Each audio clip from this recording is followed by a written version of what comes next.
Hello everybody, my name is Dympna and I'm the established Professor of Nursing and Head of School of Nursing and Midwifery here at NUI Galway in Ireland. I first want to begin by welcoming you all here today to this, the second in a series of seminars being hosted by the IUA Heads of School of Nursing and Midwifery in Ireland to celebrate the International Year of the Nurse and of the Midwife. Today's presentations focus on the contributions of the schools of nursing and midwifery to research. In terms of the format, firstly, we will have the presentations, and please feel free at any point during the presentations to add your questions to the chat. And then at the end, we will have a 10-minute discussion with the panel where your questions will be answered. As of yesterday, we had 84 people registered for this seminar series, which we're very excited of, given that it's a Friday evening.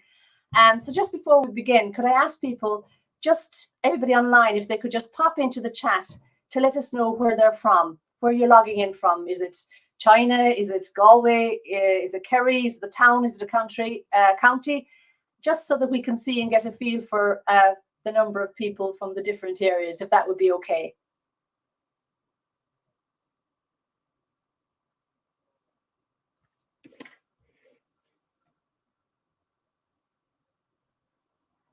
Okay.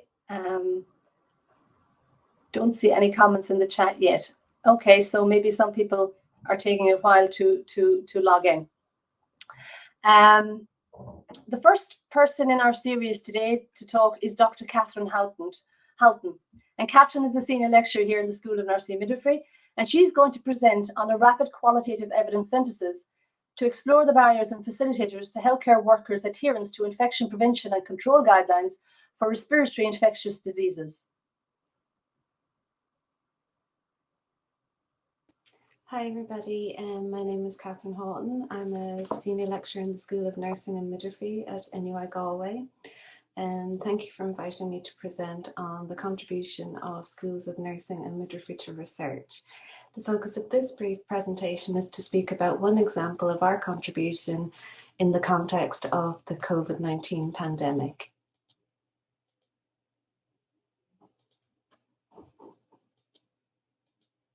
So before I speak about the project itself, I want to introduce the Emergency Evidence Response Service, which was established in March 2020 by Evidence Synthesis Ireland, Cochrane Ireland, and the Health Research Board Trial Methodology Research Network, all based in our school in NUI Galway.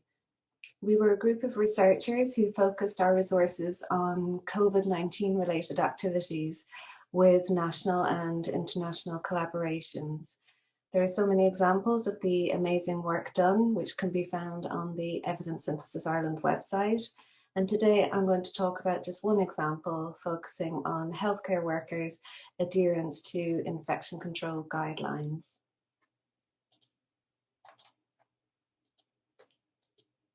So I was fortunate to have been given this opportunity to lead a rapid review on a question that was prioritised by Cochrane as urgent in response to COVID-19.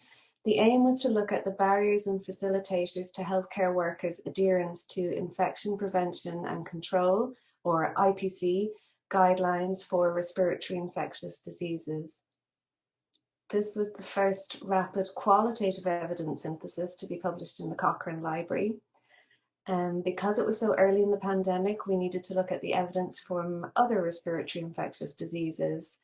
And while I don't have time today to talk about our systematic process for synthesizing the evidence, just to say we included 20 studies in our review from a number of different countries, healthcare settings, and we included diseases such as SARS, MERS, tuberculosis, and seasonal influenza. So the review took 25 days from registration to completion, so as you can imagine, required a huge collective effort. And we relied on a core team who could work consistently on the review, a team that included nurses and midwives, so some of us from the School of Nursing and Midwifery, and experts who were willing to give instant feedback on drafts and answer our questions. And finally, the Cochrane EPOC group, who were amazingly supportive in getting us over the finishing line. We used a framework approach to synthesize the evidence, allowing us to produce actionable messages from our review.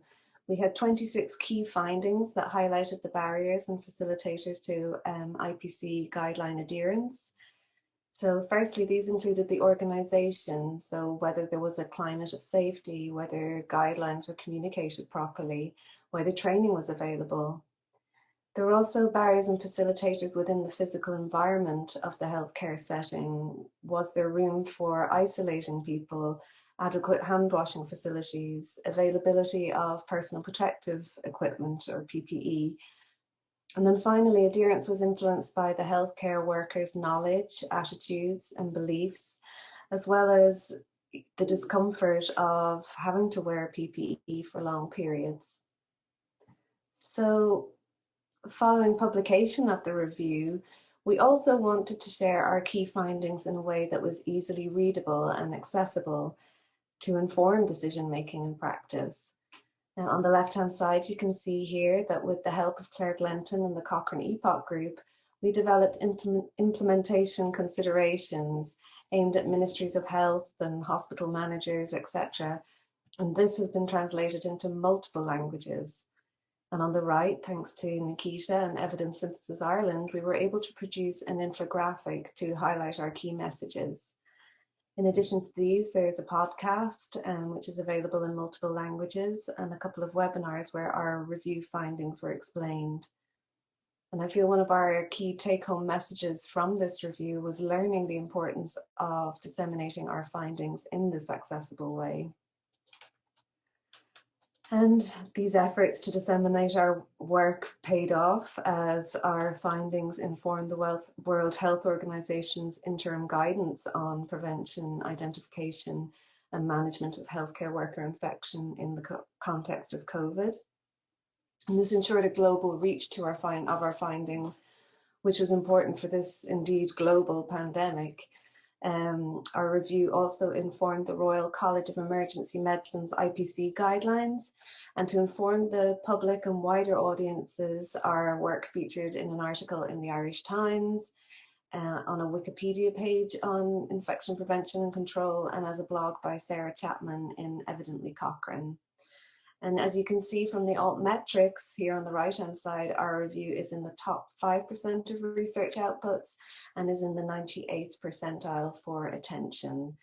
Again, visiting the Evidence Synthesis Ireland website, you'll find further information on the dissemination of our review.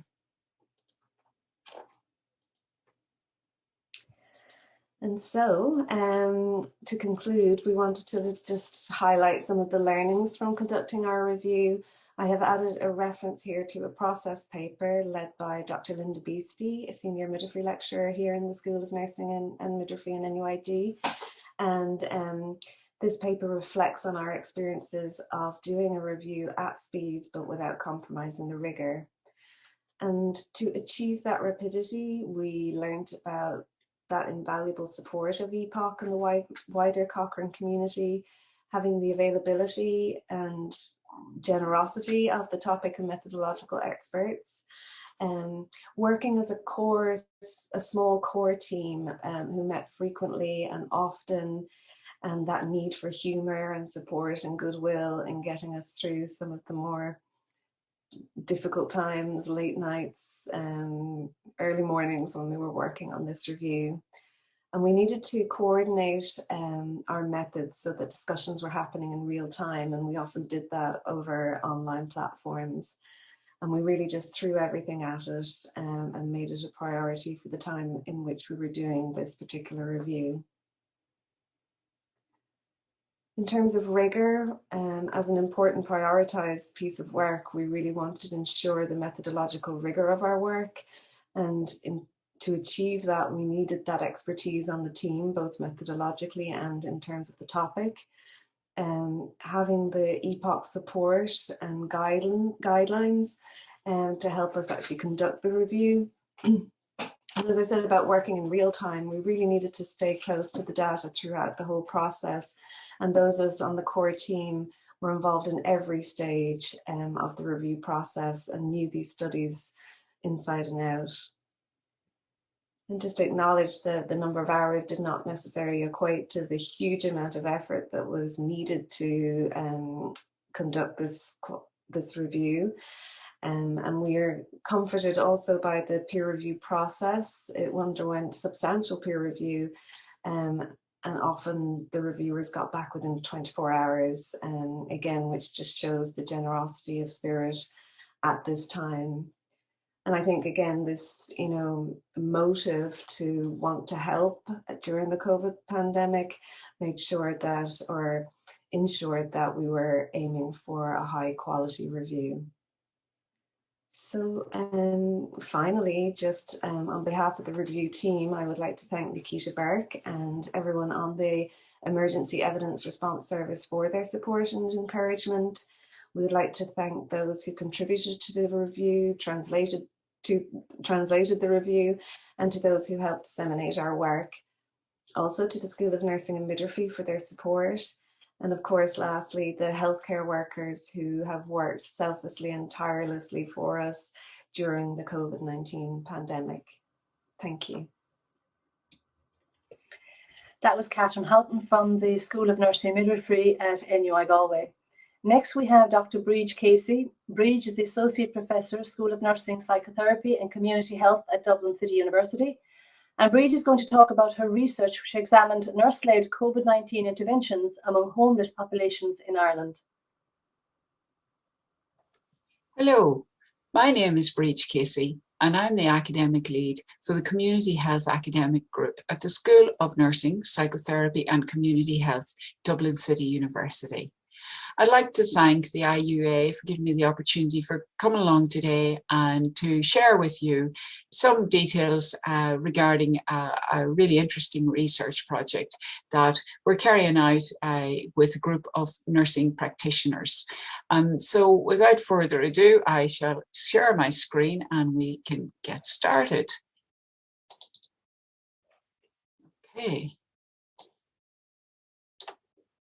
Okay. So this study involves an analysis of nurse-led COVID-19 interventions amongst homeless populations, and it's a mixed method study. You can see there from this slide that there's a wide range of collaborators and co-investigators with this project, which we're absolutely delighted about. You can see that there are collaborators from various homeless service NGOs, from inclusion health services within hospitals, and also from Balseskin Refugee Centre. And you can see also that it's funded by the RCQPS, and we're running from October 2020 to October 2021. So just a little bit about the background to the study then. COVID-19 represents health and healthcare challenges worldwide, as I'm sure everybody's well aware. Homeless people are considered to be a vulnerable population, and particularly at risk of COVID-19 due to a whole range of health and social factors, which you can see there on the slide. Inclusion health nurses work with marginalised groups, and they're at the front line of health promotion and care interventions. And our particular school is very interested in the whole area of inclusion healthcare, and we have particular strengths in that area, both in terms of practice, research and education. We founded the Nurses and Midwives for Inclusion Health Professional Network, which anybody is welcome to join. You'd be most welcome to that network. The current research examines the characteristics of a selection of nurse-led COVID-19 interventions amongst homeless populations in Ireland. So the aim of the study then is to evaluate these COVID-19 interventions and to communicate the findings and recommendations to practitioners and policymakers in order to have an impact on knowledge and practice. The study objectives are to collect case studies across 6 inclusion health services and analyse the strengths and limitations of these particular services. Following that, we're undertaking a cross-case analysis to determine the efficacy of the interventions, and again using these findings to guide practice and policy. Additionally, we want to examine nurses' experiences, perceptions and support needs from a wider context in relation to COVID-19 healthcare provision. So that's another aspect, particularly in relation to marginalised health contexts that we're carrying out. So the methodology for the study then, in relation to objective 1, our methods are an analysis of patient intervention records and notes, which is a quantitative analysis, and also focus groups and interviews, adopting a qualitative approach from a relevant interdisciplinary team and service users who have, the best knowledge in relation to the characteristics of the nurse-led interventions. The data gathering and analysis is guided by the following hybrid framework: the Donna-Bedian model, which enables examination of the data in terms of the healthcare structure, the healthcare process and the outcomes; and the Institute of Medicine IOM framework, which evaluates whether healthcare interventions are safe, effective, patient-centred, timely, efficient and equitable. So I mentioned the various nurse-led services that are involved in the study, and here's a little bit more detail about them. First of all, we have the use of remote e-health interventions for assessment and monitoring of those in cocooning, and that's nurses from the HSE Homeless Health Link service that are involved in that particular case study. Nurse-led initiatives then in liaison inclusion health, and that's with the inclusion health nursing services at St. James's Hospital. We're also examining the development and implementation of an emergency nurse-led response in primary care services, and that's the Safety Net Primary Care Service. Another nursing service that we're evaluating is a step up, step down unit for the COVID-19 positive homeless service users, which is the Dublin Simon community. Also, the development and implementation of isolation services for suspected and confirmed COVID-19 cases amongst homeless adults, and that's the nurses in Peter McVerry Trust. And finally, responding to COVID-19 with newly arrived international protection applicants. And that's with our colleagues, nursing colleagues at the HSE Refugee Health Centre at the National Reception Centre in Balseskin. So the methodology for our study in terms of the cross-case analysis then involves using stakes, a cross-case analysis method, which will take place after we have finished the analysis of the individual case studies. And we will obviously use the recommendations to improve practice. And the methodology then for the third objective, which is the survey of nurses' perspectives, is a survey using a Qualtrics platform, using tried and tested scales to measure a range of areas. One is the psychological effects of nursing working within COVID-19 context. Nurses' perceptions of their clinical confidence and competence in addressing the healthcare needs of marginalised populations, and perceptions of clinical and psychological support in the context of COVID-19. An important facet of this project is research capacity building amongst all nurse co-investigators and collaborators. And we are achieving that through ongoing collaboration and contributions from all the nurse co-investigators regarding the research proposal development, as well as research processes and activities. Each nurse-led service takes ownership for the development of their case study using the agreed methodological framework. And we're providing research training and ongoing support and mentorship to help with this process.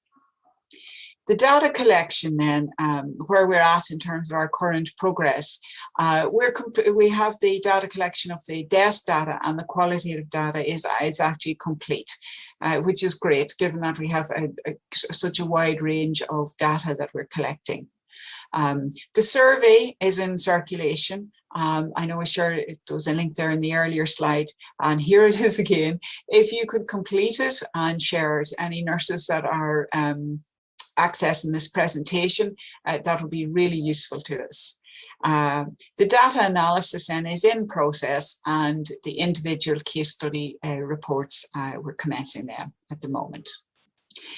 So what are our findings? I mean, it's very early days, as you can imagine, but some really interesting findings are starting to emerge.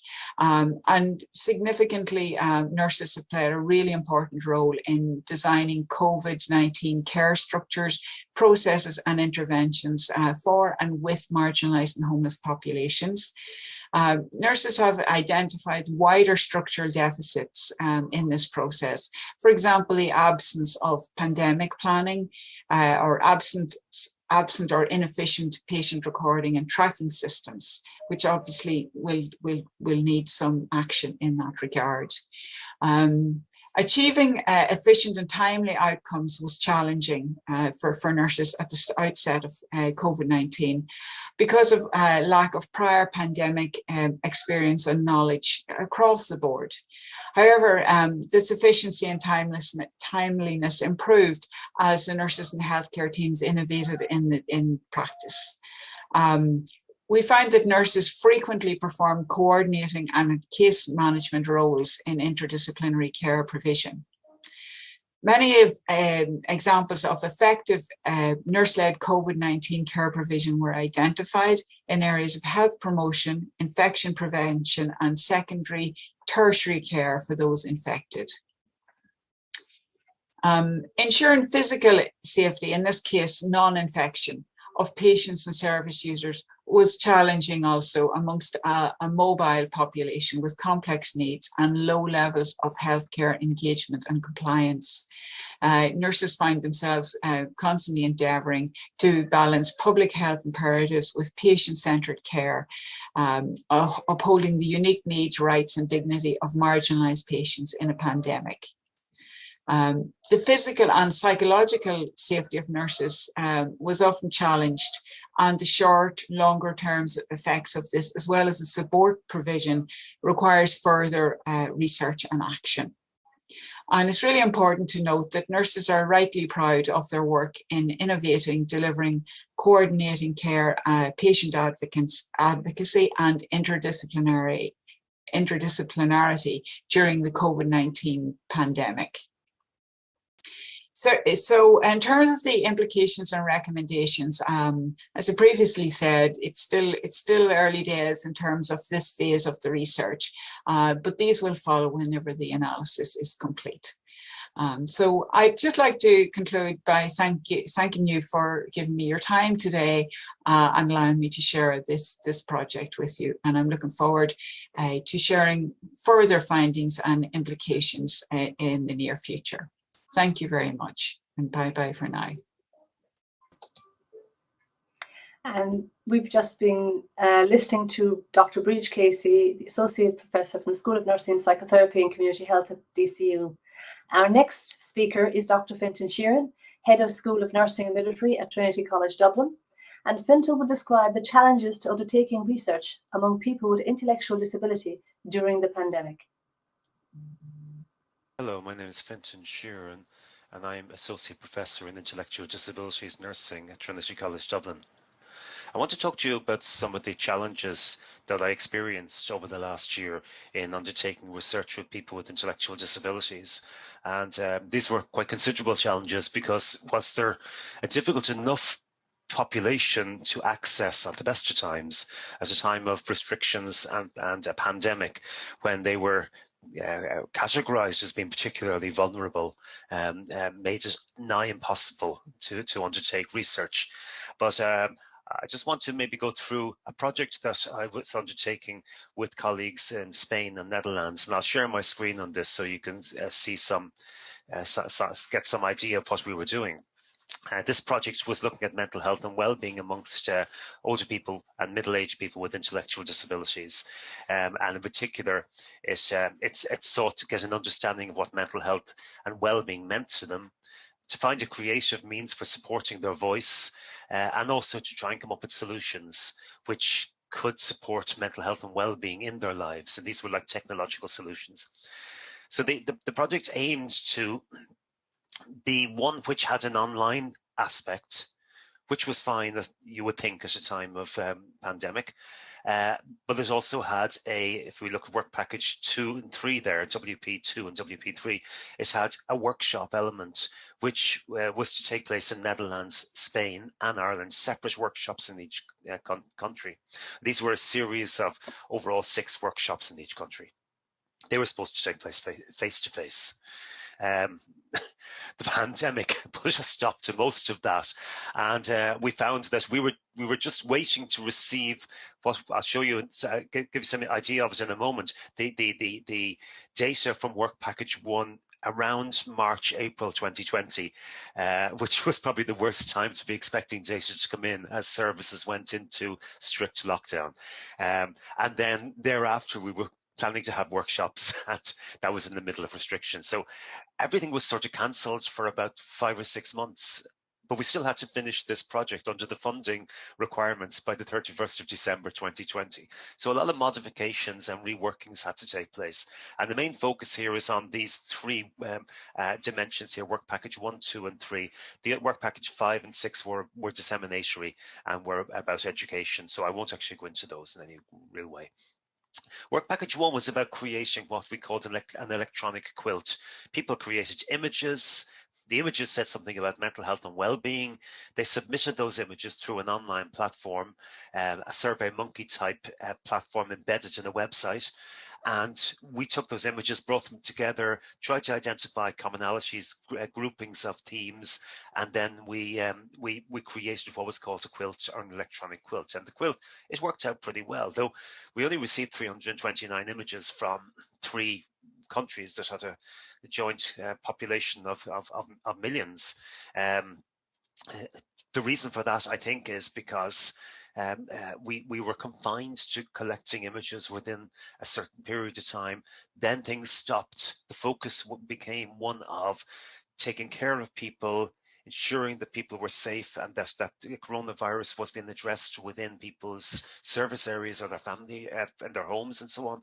And then when we returned to it again in October, we had a very short window, a small window, our opportunity to be able to gather more images. But they did provide us with information. So it is just as a starting point, this is a way that we can access data and information, and at the same time encourage discussions to take place. So there's a social action element to it. Discussions taking place at home or in the services between the person with intellectual disability and a caregiver, or an advocate or a supporter, so that those discussions on mental health and well-being surround the creation of an image. So that was a pretty successful piece of work, which got around the restrictions, but luckily it was planned to be online from the beginning. The challenges came really with the idea of trying to hold workshops with middle-aged to older people with intellectual disabilities. Of course, we couldn't get access to any of the services. We had particular struggles in Netherlands, where in Netherlands we were given no access to any services, and not even access in a virtual way. And that raises lots of questions, because I mean the idea of cutting people off almost entirely from the possibility of exploring mental health and well-being at a time of great stress and fear raises some ethical issues. And there's also, we found that people with intellectual disabilities were being restricted in the same way as many of us were, but they were being restricted and maybe didn't understand those restrictions. And those restrictions for some of the older people mirrored the restrictions of the old days when they lived in institutions or in more institutionalized services. So it was important to get a window on and to get a view on what was happening for people at this time. So I'm going to report from work we did in Dublin, in an intellectual disability service in Dublin. And we brought together a group of 6 people with intellectual disabilities, but they were all in different houses in the service. And so that meant that we had to create ways of people communicating. And people said from the beginning, it's going to be really difficult to get anybody to be able to use Zoom and things like that. But that's exactly what we did. So we planned with our technology group, Learnovate in Trinity College, to put together a program using Zoom, Zoom Chat, Zoom Spotlight, and then this thing which I hadn't heard about, which is the Miro board, which was like an online whiteboard with spaces where you could move things around and have conversations represented on screen. And then a Slack, which provided for private community conversations between the Learnovate team members during the workshop to ensure that things ran smoothly. So technology became a really important part of this, and it allowed us to carry out the work we wanted to do in the absence of doing things face to face. And so we managed to get around the restrictions in terms of what the way it was restricting any access to people and to them engaging in this type of work. And so during the workshops, there were a number of things happening. There were Learnovate discussions taking place through Slack. There were participants were participating through Zoom with the investigators. And then there was a back and forth discussion between the interview and the technology team, which was where the technology team were able to represent the discussions that were happening in a graphical way, as I'll show in the next slide, using the Miro whiteboard, which is just an amazing concept. It was allowed to each person to have, allowed for each person to contribute to various themes which were starting to emerge. And those themes, during the workshop, the themes led to topics becoming, I suppose, the topics within the theme, sub-themes emerging. It allowed for maybe a coalescing of people's ideas around a number of things which were particularly not being able to be in contact with people, and that caused a lot of stress for participants. Maybe not being able to control one's own the music that you played, not being able to meet people for coffee and stuff like that. And so those ideas were translated through this work into solutions, and they went through the process. This is a classic process that the technology people use: ideation, sprint planning, storyboarding, wireframing prototypes, and then trialing prototypes. And so we start seeing this movement of from how we might support or allow users to spend time with each other, and how we might create a sense of community between the different houses, and how we could do that and create something which would support people in that regard. And so this moved towards also to allow people to identify what things are happening in their own homes. So you have you've got a thing for maybe people meeting. You've got a thing for people maybe sharing an activity that they enjoyed, like music, and then you've got maybe finding out maybe a timetabling thing of what's going on in their lives, and so they have some more control in their lives. And I know this is really a snapshot, but what we came up with in the end with our technology group and with our participants in terms of co-creation was creating 3 apps. One was called Music Together, which allowed a person to share their music with another person who had the same app. And so people could listen to music together. We had a thing called Coffee Together, where people could link in with somebody else and meet them and have coffee in their own living spaces, but be talking to somebody at the same time. A bit like meeting somebody for a drink in the evening time, as we've all done probably after coffee in the evening time, on using virtual means such as Zoom, or for example. And then Day Together, which was a timetabling type of app, but it also allowed people maybe to plan some things together during their days and to meet at certain times. So, I mean, this is just a whistle-stop tour. But it gives you some idea of the types, the possibilities that existed, and the types of things which can be done when we're challenged with the restrictions that COVID-19 has posed for us. It also allows us to ensure that people with intellectual disability can remain engaged in activities related to their own lives, This doesn't have to just be research.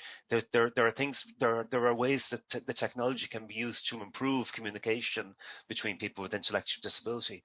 But it also shows ways that we can maybe enhance the lives of people with intellectual disability as we move forward. So research taking place in the context of COVID-19, despite the restrictions, leads to the development of solutions which may have a relevance and a use well beyond COVID-19. So I'll leave it at that, and I'm very happy to answer any questions when we have the panel discussion. And that was Dr. Fintan Sheerin, Head of School of Nursing and Midwifery at Trinity College, Dublin. We now come to our final speaker today, and that is Professor Alice Coffey. Alice is Chair in Nursing and Principal Investigator of the Health Implementation Science and Technology Cluster at University of Limerick Health Research Institute. Hello, I'm Alice Coffey, Professor of Nursing at the University of Limerick and lead of the Health Implementation Science and Technology Cluster. Thank you for inviting me to present today on our research related to an online individualised COVID-19 support intervention for nursing and allied health professionals. Just as a bit of background, in early 2020, during the first wave of COVID-19, the Health Research Board had a funding available for COVID-related research. So the Health Implementation Science and Technology Cluster decided to respond to this funding call by developing a web-based technology-enabled platform to support health professionals during this period. Many healthcare professionals at this time were redeployed or reassigned as there was a call to action for frontline staff. During this time, we knew that there would be many challenges in relation to clinical questions that people would need answers to. So our funding, what we had decided to do, was to develop a web-based technology that would provide searchable repository and also incorporate a communication system that would allow the user to submit a clinical question and receive an individualized answer. We also aimed to evaluate this platform by determining whether it met the support needs of the individuals and the information needs, and also to evaluate the process to inform future work by exploring the types of questions and queries posed and identifying what components of the intervention worked best. So this is the team involved in the research. Dr. Audrey Tierney is a senior lecturer in dietetics. Dr. Arlene McCurtain is a lecturer in speech and language therapy at UL. Dr. Caroline Murphy, a lecturer in speech and language therapy. Dr. Sean Edmond is a professor of youth justice at the Department of Law. Dr. Kevin Johnson, a senior AV technician with nursing and midwifery. Dr. Emma Carr is our postdoctoral researcher, and Dr. Selena O'Connell, a postdoctoral researcher with the HITS cluster. And our collaborator, Dr. Claire Hickey, senior project specialist in research and evaluation with the Centre for Effectiveness Services. We received our funding in May of 2020, and between May and August, early August, when we launched the Rapid Info for You repository, we built the online platform with the help of a web developer. We called it rapidinfoforyou.healthcare. We recruited the postdoctoral researcher, we applied for ethical approval, and we began to populate the repository with guidelines that were available at the time and evidence that was available in relation to clinical questions in nursing and allied health professional areas. We developed protocols for answering the questions, which we called Rapid Evidence Search and Summaries. We set up detailed protocols for conducting these summaries using PICO or PO methods to refine our questions. We followed a detailed procedure to capture guidance documents from governments, institutions, and professional bodies. We searched clinical and COVID-specific repositories, and we identified the most recent reviews and RCTs in the scientific literature using established databases. We also established a panel of clinicians, experienced clinicians in the area of nursing and allied health. Because we would, of course, we would view these questions sometimes as having, maybe not having the evidence required. So we would need to consult with clinicians in order to view whether those questions were answered correctly in their view. So we established that panel of clinicians to help us to respond to our users. We also, of course, marketed our website through our flyers, videos, social media platforms, and emailing our collaborators and our professional bodies. This is one of our flyers here, rapid info for you, that healthcare repository, telling people if they had a query, how to search our repository, how to ask a question, and what we would do when we would receive a question by conducting a rapid evidence search and drawing from the experience of our clinicians in those specific areas. We would answer the question. And we also conducted an evaluation of the repository. This is the second aim of our study. This was conducted using realist evaluation methodology. And the objectives of our evaluation were to assess if the platform met the support and information needs of our nursing and allied health professionals, including those returning or redeployed or entering the workforce during the COVID-19 pandemic. And of course, if it had a contribution to assisting them in their performance of their practice during the COVID-19 context, and what worked best for them. We conducted this evaluation using, as I said, a realist evaluation methodology. So we developed a logic model. Performance information would come from feedback mechanisms collected during the use of the platform. So we collected information using user profile methodology, surveys of users that submitted a question and registered on the platform. We asked people to complete a survey at the beginning before we answered their questions and post answering the questions. We also invited people to have interviews with us after we had answered their questions from a sample of the users. We conducted website analytics and also focus groups with our stakeholders, including the team involved. We had a reflective session with the team to inform ourselves of our platform and our evaluation of the platform. So during that reflective piece, we had discovered that we had discussions with our clinicians and discovered that there was something missing from the usual clinical experience, and that was the informal conversations that they had with colleagues. So we wondered how COVID-19 had impacted on their practice. And having these conversations with our clinical colleagues, we decided as an additional piece to perform or provide web-based water cooler conversations, or conversations between clinical colleagues to inform each other, I suppose, and discuss their practice.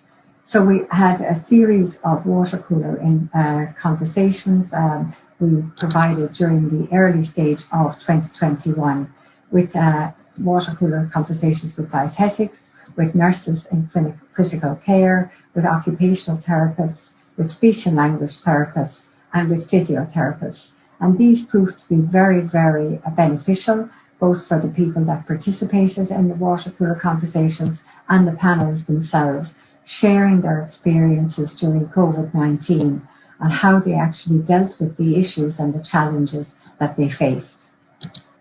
And of course, this helped us in our own evaluation as well. And this is the group of nurses from the University Hospital Limerick that kindly facilitated our water cooler conversation on nursing in critical care. You can see advanced nurse practitioners in respiratory, in critical care, a clinical nurse manager in critical care, and a clinical skills facilitator in ICU and HCU. This is just a screenshot of our website. You can see that we have a list of questions we have answered here. You have under each of the domains, in each of the specialist areas, nursing and allied health, we have questions that we have answered, and also a repository of guidelines. We've also published our protocol in HRB Open, and this is the reference here. I'd like to thank our funders, the Health Research Board and Rapid Response Funding Award, and our collaborators. You can see we have collaborators from different associations, Chartered Physiotherapist Association of Speech and Language Therapists, etc., and other collaborators within the university, like especially our librarian, Liz Dorr. And also our External Advisory Committee here. I'd like to thank them very much for their input during the project. Thank you very much. I'm delighted to answer any questions you may have. Thank you. I'd now like to invite Catherine, Briege, Fintan, and Alice to join me in the panel discussion. And thank you very much. I really enjoyed your presentations and some, I suppose, really innovative strategies that we were all had to implement in the context of COVID. And I suppose following that line of thought, I'd come to you first, Catherine, in terms of you commented this was the first rapid review in Cochrane. What was the key challenge that you found in relation to doing that work? I guess one of the key challenges was the guidance available to us. So we had the rapid review guidance from Cochrane, but also, I guess, the guidance in relation to QES or qualitative synthesis, and how to bring those together in a way that didn't compromise the rigor of the work that we did. And I guess the ultimate challenge was the timeline that we had in which to complete the review, as I highlighted in the presentation, but that was just something that we had to overcome anyway. And what was the timeline, Catherine? How long did you have from start to finish to do this? So when we were given the question, we had 2 weeks to complete the review. So we did the review over 2 weeks, and then there was another couple of weeks just for peer review and the public process. Okay, so that was quite challenging. No time for much else in that time period. There was nothing else. Briege, thank you, Catherine. Briege, in terms of your work, I'm just wondering, how do you see the outcomes impacting on nurse-led interventions now going forward? I would see, though, that having quite a significant impact, especially in the whole area of inclusion health. I think it's an under-researched area in nursing in the first instance. And I think this particular population as well are kind of underserved in terms of healthcare generally, due to a whole range of factors, which I identified in the presentation there. So I think that to be able to actually document with nurses, their interventions within this kind of area and how effective they were in the first instance really helps to put that practice on the map in the first instance and makes it much more visible. And also, I think nurses develop in their practice by asking questions then about their practice through a research process. And in this sense, it was it was a really good example, I think, of capacity building. Will help the nurses that are involved in the study, and will also help, I think, other nurses to be able to see kind of interventions that they could bring into their practice. Then I suppose on a wider level, the findings from the study, we will very much so be, bringing them forward at sort of national nursing level and at government level as well, through the Department of Health and through various publications, just in relation to, both the very effective interventions as analysed using the hybrid framework that we mentioned, but also the challenges in those interventions and how nurses can be much better supported, in the event of another pandemic or even in inclusion health practice generally. And so I think that will be really useful and obviously for international audiences as well, and for nurses working in other jurisdictions. I think there's an awful lot that can be learned from our experience in Ireland. So the result of that, I would hope, would be better pandemic preparation, better understanding in terms of interdisciplinary and multidisciplinary team work within a pandemic, and also the need for support, clinical, educational, psychological support for nurses working in all areas of nursing and healthcare during a pandemic, but particularly, I would say, working with very hard to reach communities and quite challenging work that's involved within that, and quite complex work. So yeah, I'd see it having a range of implications. Thank you. I just see that we actually have a question in for one of the panelists. Actually, it's for you, Alice. One of the questions is, did you build the evaluation plan from the beginning? That's the first question. And how better can we coordinate evidence provision in healthcare in Ireland?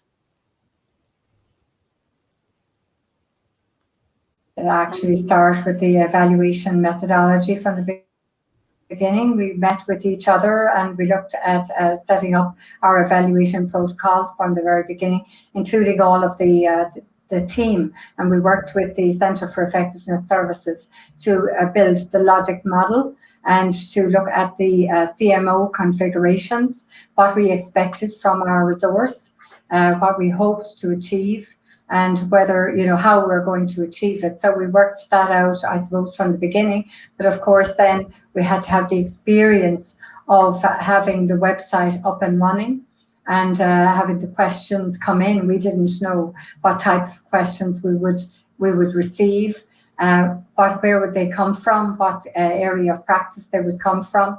So it was interesting at the beginning to look at what we had set out as our CMO configurations and our evaluation protocol, and to look at how that might have changed as we went through the year. For example, what types of questions we got. We weren't sure what those questions would be. We assumed when people were redeployed to new areas of practice that they wouldn't be familiar with those areas, and they would have clinical questions very, very early on that maybe they could find difficult to get answers to.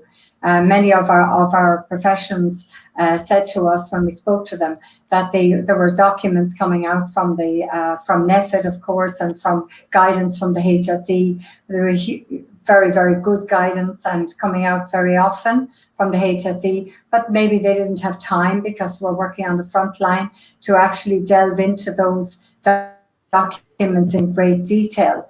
So when they asked us a question, we could do that for them. So I don't know if that answers your question, Nikita. I know it's from you. I think it would be great to coordinate answering evidence provision for healthcare professionals in Ireland. If we could coordinate with each other, those who search for evidence, like Catherine, and also, of course, the HSE themselves and their librarian service was excellent as well during the pandemic. So I suppose working together would be the best way forward. Certainly. And can I just ask, Alice, in terms of the numbers that accessed the actual site, what were the metrics like? Well, they weren't as high numbers as we expected. And I suppose that's why we organised the water cooler conversations, to give people the opportunity to talk to each other and to come up with questions from that. So I suppose we didn't have as many as we thought. We had about maybe 30 questions overall, but this is a very short-term project. We only started up really in August, fully with the website. We learned a lot about developing a website and having those protocols in place and having ethical approval for everything. By the time we got up and running, it was nearly autumn time. We were into the next phase of the COVID pandemic at that stage, and a lot of the questions maybe had been answered, but certainly I think the water cooler conversations and the fact that people had the possibility to speak to each other and to gain experience from each other and from their peer support, I thought that was really, really helpful. So yeah, we've learned a lot from the process, certainly. And again, we will know from our evaluation, which isn't complete. Our evaluation will be complete in September. So we'll be reporting on that, and the metrics then will show what we've learned and how we've proceeded with this. But certainly it's been a great learning opportunity. It's wonderful to speak to people who've been working on the front line and getting their experiences and learning from them. Thanks, Alice. Yeah. Thanks, Alice. That's great. And I think people as well, hopefully today, will know about it as well. There'll be more people who know about the repository, which is good. Fintan, coming back to you, do you see the research that you have conducted as relevant to other groupings or similar groupings? Yeah, I think so. I think really what we've shown here is that first of all, there are ways to access difficult to reach populations.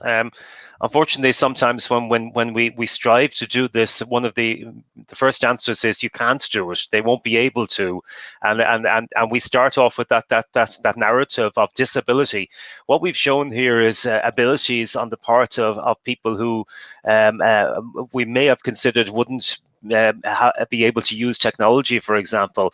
But when I think if we expand that beyond people with intellectual impairment and intellectual disability as a result of that, and to other groups, there's so much we can learn from this type of work, and also what we can learn from the period that we've gone through and are going through, and some of the skills that we've learned and the techniques we've learned along the way, which I think whilst there are things we want to throw away from that, the year's experience, there are things now which I think we can bring forward with us.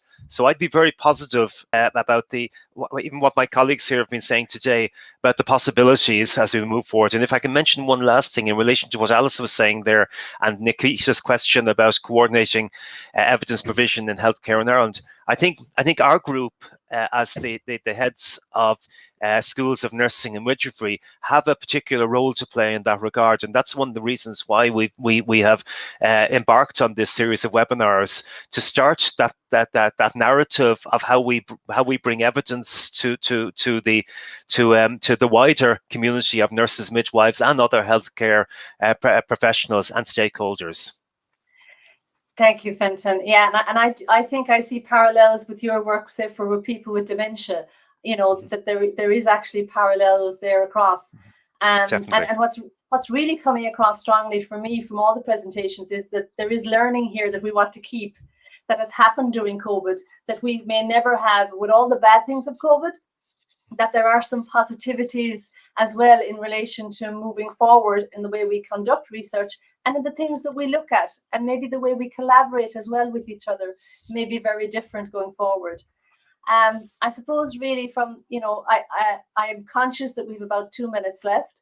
So I really want to, thank the panel members for some really thought-provoking and stimulating presentations. And I think these all exemplify the diverse types of research that nurses and midwives are actually leading, and clearly demonstrate the impact that this research is having both at a national and global level, which is really what we want to highlight in terms of the series that we're conducting, as Fintan just said. I also want to thank Nikita Burke. Nikita is at the background here, and she's a senior research fellow in the school, and she really has been responsible for coordinating and arranging the series for us today, and for doing all the work in the background, which we all know takes a lot of doing. So thank you, Nikita. And finally, to the audience, thank you for clocking in with us today, especially on a Friday evening, and for contributing and for listening and for introducing your comments as well during the discussion. So the next IUA seminar will be held in September, and I hope to see some, if not all of you there again, and have a lovely weekend and stay safe. Thank you. Thank you. Thank you very much. Thank you.